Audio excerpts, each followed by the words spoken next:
Olá pessoal, sejam bem-vindos novamente. Hoje daremos um salto importante em nossa jornada pelo universo da IA. É importante saber que para explorarmos todo o potencial da IA, precisamos aprender alguma linguagem de programação.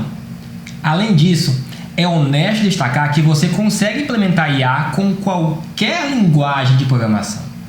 O que determina a escolha por essa ou aquela linguagem é a sua fluência em uma delas, a adaptação da comunidade ao domínio da IA e a construção de frameworks. Hoje, uma das linguagens mais usadas para desenvolver ferramentas de IA é o Python.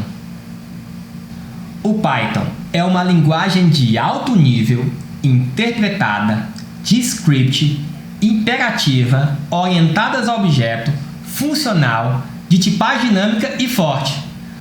Ufa! Parece muita informação, não é? Mas não se preocupe, vamos dissecar cada um desses conceitos ao longo do nosso curso. Python foi criado no final dos anos 80 por Gilt van Halsem, com o objetivo de ser uma linguagem de fácil leitura e de fácil escrita. Seu nome é uma homenagem ao grupo de comédia britânico Monty Python. E no campo da inteligência artificial, Python se destaca por sua simplicidade, flexibilidade e pela vasta biblioteca de pacotes voltados para IA, como TensorFlow, PyTorch e Scikit-Learn. A melhor forma de aprender a sintaxe de Python é, de fato, vivenciando exemplos na linguagem. Desenvolver algoritmos robustos em IA requerem máquinas invariavelmente poderosas, que são em geral pouco acessíveis para nós, meros mortais. Claro que você pode acessar o site python.org e baixar o Python e codificar na sua própria máquina. E os protótipos sempre serão assim.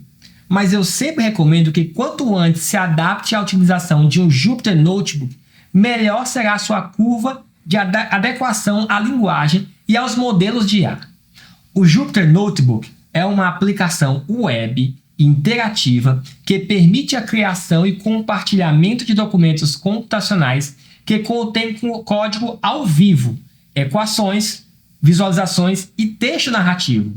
Ele é uma ferramenta essencial para a computação interativa e oferece um ambiente robusto para a exploração e análise de dados, além de uma experimentação com código, aprendizado de programação e muito mais. O Jupyter tem algumas características fundamentais que o tornam único. Primeiro, a ideia de linguagem de programação. Embora inicialmente ele tenha sido desenvolvido para a linguagem Python, daí o nome derivado de Julia, Python e R, o Jupyter suporta mais de 40 linguagens de programação. Ele é baseado em células. Os notebooks são compostos por uma série de conjuntos de código, que podem conter código, texto formatado, equações matemáticas, imagens ou mídia interativa. As células de código permitem que você escreva e execute códigos em partes, observando os resultados imediatamente. Além disso, você pode modificar e executar novamente células de código individualmente, o que é ideal para a experimentação de testes interativos. Essa funcionalidade torna o Jupyter especialmente popular para análise de dados, onde explorar dados e iterar rapidamente sobre visualizações é uma parte comum desse trabalho.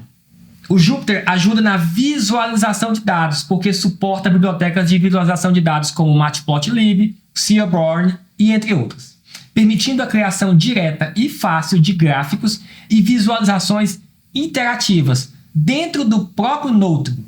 Além disso, ele é extensível e flexível. Ele pode ser usado com extensões que adicionam funcionalidades ao Jupyter, como ferramentas de formatação de texto, execução de código em diferentes ambientes e widgets interativos. E o mais legal é o compartilhamento. Os notebooks podem ser facilmente compartilhados com outras pessoas, permitindo que elas vejam e executem o código. Os notebooks são salvos com um arquivo IPYNB, que podem ser visualizados em repositórios do GitHub ou convertidos em outros formatos, como HTML, PDF e slides de apresentação. O Google disponibiliza uma excelente ferramenta notebook e, melhor ainda, de forma gratuita, o Google Colab. Na maioria dos casos, usaremos ele para nossos exemplos mais simples, cara. Vamos para o código e vamos ver como o Colab funciona? Para acessar o Colab, você precisa acessar colab.research.google.com. É necessário que você tenha uma conta Google cadastrada. Para quê? Para que no momento que você vá salvando os seus scripts, salvando os seus códigos, você consiga de fato recuperá-lo em um outro momento e compartilhar de alguma forma. Vamos criar um novo Jupyter Notebook, ou seja, um Colab Notebook, clicando em Novo Notebook. Uma vez que a gente clique dessa forma, todo o teu script está sendo salvo dentro do Google Drive. Então vamos lá, vou fechar aqui as notas de atualização. Aqui eu renomeio o meu arquivo, por exemplo, script de apresentação. Esse script está sendo salvo agora dentro do meu Google Drive.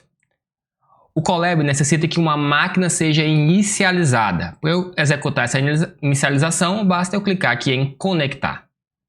O Google vai abrir uma nova máquina virtual e permitindo que eu rode meus códigos Python dentro dele. Nós podemos modificar a máquina requisitando mais poder computacional. Para isso, clicamos nessa setinha, alterar tipo de ambiente de execução. E aqui eu tenho várias opções, usando CPU, usando T4 GPU, e essas outras seguintes aqui são utilizando o Colab Pro, quando a gente paga para ter mais acesso, acesso premium. E usando uma TPU V2 de forma free também é possível. Eu vou continuar usando uma CPU, vou salvar. E aqui eu posso executar o meu código. Por exemplo, print olá pessoal. Ao digitar uma linha ou um conjunto de linhas, eu posso, para executar essa célula, clicar aqui no play. A saída é logo abaixo. Ou eu posso apertar Ctrl Enter. Ele também executa. Se eu apertar Shift Enter, ele executa e cria uma linha logo abaixo. Além de executar código, nós podemos criar alguma documentação. Para isso existe a opção criar texto, que eu posso criar qualquer texto. Esse script é de apresentação do curso e do Colab. Pronto, está salvo. Eu também posso criar marcações e numerações. Olha só como é fácil. Vou criar um texto, colocar um hashtag. Esse é um link nível 1. E eu posso adicionar vários códigos, por exemplo, print teste1, print teste2. Aquela marcação serve para eu fazer esse menuzinho aqui fechar e abrir, que é marcação nível 1. Eu também posso colocar uma marcação nível 2, hashtag, hashtag, 2 hashtags. Esse é um link nível 2. Vou colocar mais código. Print olá mundo novamente. E vou colocar mais um print olá mundo de novo. Olha só, agora eu tenho 2 níveis de hierarquia. E assim vai. Hashtag, hashtag, hashtag. 3 níveis de hierarquia. Ainda no Colab, eu posso criar uma ligação direta com o meu Google Drive. Como é que eu faço isso? Tenho 2 opções. Primeira opção, usando a própria biblioteca do Colab. Como é que a gente faz isso? Vamos lá. From Google Colab import drive. E em seguida eu faço drive.mount /content /drive. Se eu executar essa linha apertando no play ou apertando Ctrl Enter ou apertando Shift Enter, nós vamos linkar o nosso Colab atual com o nosso Google Drive. Ele vai pedir uma permissão, conectar ao Google Drive, perguntar qual conta E em seguida, eu permito tudo aqui. E agora está tudo conectado. O meu Google Drive está conectado com esse script, olha só, montado dentro de Content Drive. Como é que eu sei disso? Clica nessa pastinha aqui, olha só. Clicar nessa pastinha, está aqui o nosso Google Drive, que eu posso agora colocar meus arquivos, salvar os resultados dos meus scripts, salvar os meus modelos e por aí vai. Uma outra opção é clicando nessa pastinha, que ele também eu posso revogar, já estava conectado. Eu posso clicar novamente e clicar na pastinha, olha, montar Drive. Ele vai pedir novamente para conectar no Drive. Ele está novamente pareado com o meu Google Drive. E aí eu posso utilizar imagens aqui dentro, arquivo e por aí vai. Os nossos scripts são salvos automaticamente dentro dessa pasta Colab Notebooks. Se a gente for lá em Drive, no nosso Google Drive, google.com, vai ter o nosso script aqui, ó, meu Drive, Colab Notebooks. E está aqui o nosso script de apresentação, para que eu possa compartilhar com os meus colegas, com os meus amigos, com o meu chefe e por aí vai. Agora, vamos entender alguns conceitos básicos de Python. Primeiro, as variáveis. Em Python, uma variável é um local na memória onde armazenamos um valor. Para criar uma variável, basta dar um nome a ela e atribuir um valor. Por exemplo, x igual a 5. Aqui, x é a nossa variável e 5 é o valor que estamos armazenando nela. Em Python, não precisamos declarar o tipo de uma variável, como em outras linguagens de programação. Isso é o que chamamos de tipagem dinâmica. Python é inteligente o suficiente para saber se uma variável é uma string, um número ou uma lista. Falando em listas, em Python, uma lista é uma coleção de itens ordenada e imutável. As listas são escritas com colchetes. Por exemplo, minha lista é igual a colchete 1, 2, 3, 4, 5, colchete. Aqui, minha lista é uma lista que contém 5 números. Em seguida, temos as estruturas de controle básicas, if, for e while. Essas estruturas nos permitem controlar o fluxo do nosso programa. O if é usado para tomar decisões, o for para loops ou repetições, e o while para loops que devem continuar até que uma certa condição seja atendida. Finalmente, vamos falar sobre funções. Uma função é um bloco de código reutilizável que realiza uma ação específica para criar uma função em Python. Usamos a palavra-chave def para, por exemplo, def minha função, para criar um conjunto de código para executar essa função. Vem para o código que eu vou te mostrar isso. Vamos criar um novo script, um novo notebook para testar os nossos conceitos aprendidos. Vamos aqui em Arquivo, Novo Notebook. Vou nomeá-lo como Conceitos Básicos. O primeiro conceito que nós devemos aprender é o conceito de variável. Então vamos criar uma variável chamada x igual a 5. Isso quer dizer o quê? Que no espaço da memória foi reservado um espaço de inteiro que vai ser chamado de x. Executando esse comando, ele vai ligar a máquina, caso não esteja ligada, e vai atribuir um valor para x. Nós podemos criar uma nova célula, fazer print x. Olha só, ele vai imprimir o valor de 5. E esses valores de x eu consigo fazer operações, como por exemplo, x mais 6. Ele vai imprimir o quê? 11. Importante lembrar, dentro de um Jupyter Notebook, a última linha sempre é impressa. Ou seja, o resultado da execução da última linha é jogado no console de saída. Nosso exemplo, 11.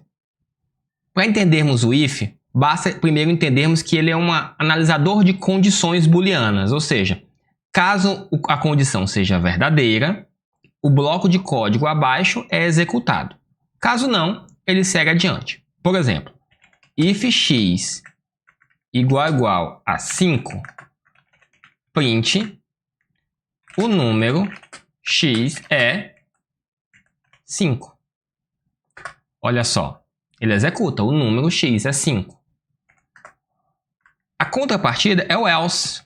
Else, print, o número não é 5. Dessa forma, o segundo print não vai ser executado.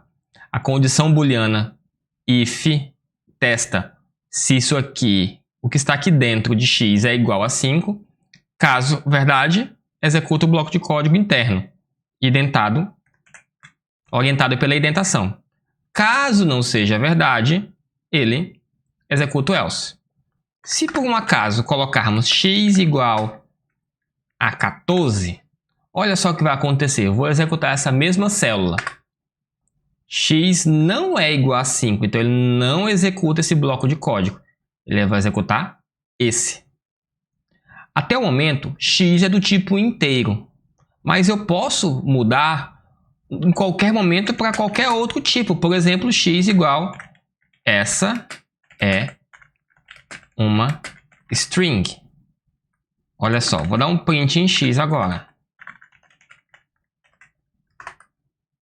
Em algumas linguagens isso não é permitido porque ela é fortemente tipada. Não é o caso do Python.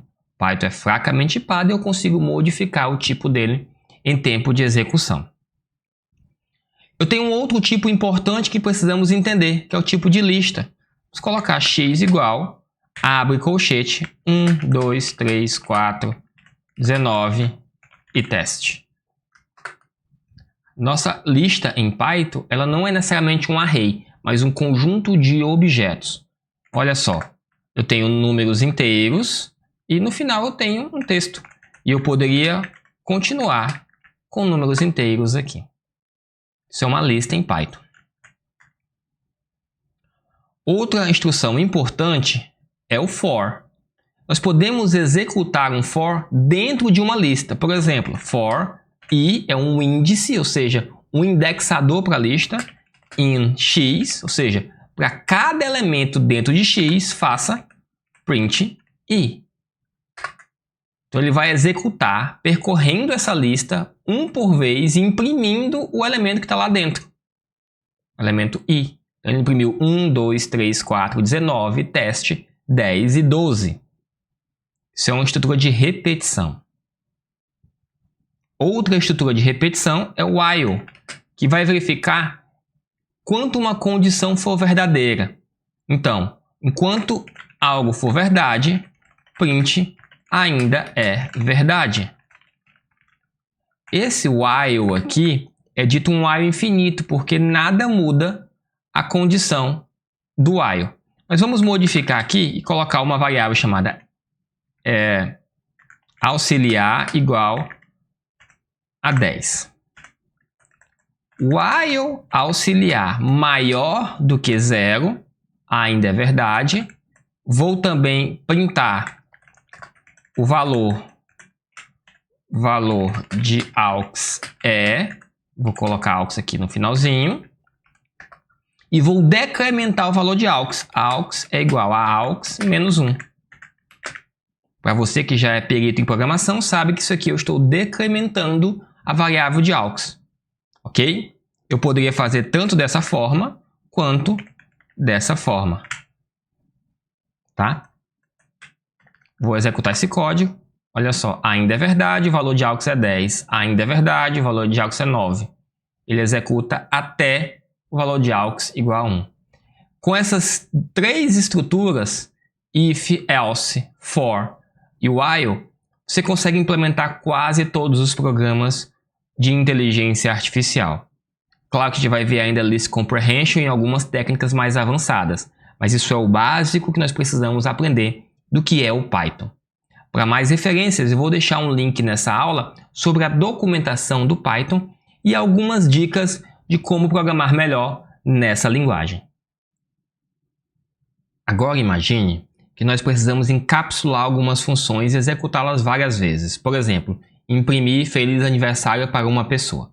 Então vamos lá. Se nós temos 10 pessoas, nós podemos fazer print feliz aniversário João. Podemos copiar e fazer feliz aniversário Maria. Poderíamos colocar também feliz aniversário Pedro. cumpre o nosso propósito de execução. Entretanto, isso não é lógico. Ainda que nós precisemos executar isso várias vezes, isso pode criar um código gigantesco. Então, nós podemos encapsular isso em uma função. E a lista de convidados ou a lista de aniversariantes em uma lista. Vamos ver como isso funciona? Vamos colocar aniversariantes igual João, Maria e Pedro. Usando o for, podemos fazer assim, ó, for nome em aniversariantes, todos os nomes dentro de aniversariantes, vamos fazer print, usar a instrução format com o Fzinho na frente e colocar feliz aniversário entre chaves o nome. Olha como isso é executado. Perfeito. Ainda assim, nós podemos melhorar ainda o nosso código criando uma função, encapsulando de verdade, def parabenizar. Ela recebe como parâmetro um nome e executa print f feliz aniversário. O nome foi paramétrico. Agora eu posso fazer o seguinte, for nome em aniversariantes, eu executo parabenizar nome. A execução é a mesma. Entretanto, eu encapsulei dentro de uma função. Se eu quiser que mais coisas sejam executadas, basta eu adicionar aqui print, por exemplo, hoje é um dia especial para nome, mais uma vez. Olha só. A função encapsula a execução de várias instruções de código ao mesmo tempo.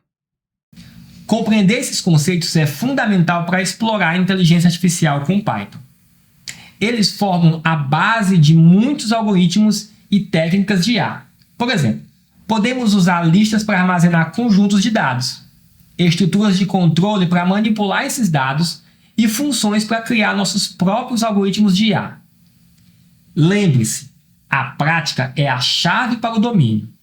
Então eu encorajo todos vocês a começarem a brincar com o Python, experimentar como variáveis, listas, estrutura de controles e funções funcionam. É importante entender que o primeiro contato com uma linguagem de programação pode ser um pouco temeroso, pode ser um pouco frustrante, mas persistir nesse caminho é importantíssimo, porque o futuro é você dominar uma linguagem como Python, ou Java, ou R, ou qualquer outra linguagem, em especial, focar essa linguagem na inteligência artificial ou na ciência de dados vai garantir um futuro muito bom para a sua profissão. E não se aprende programação por osmose. Se aprende programação programando. Até a próxima!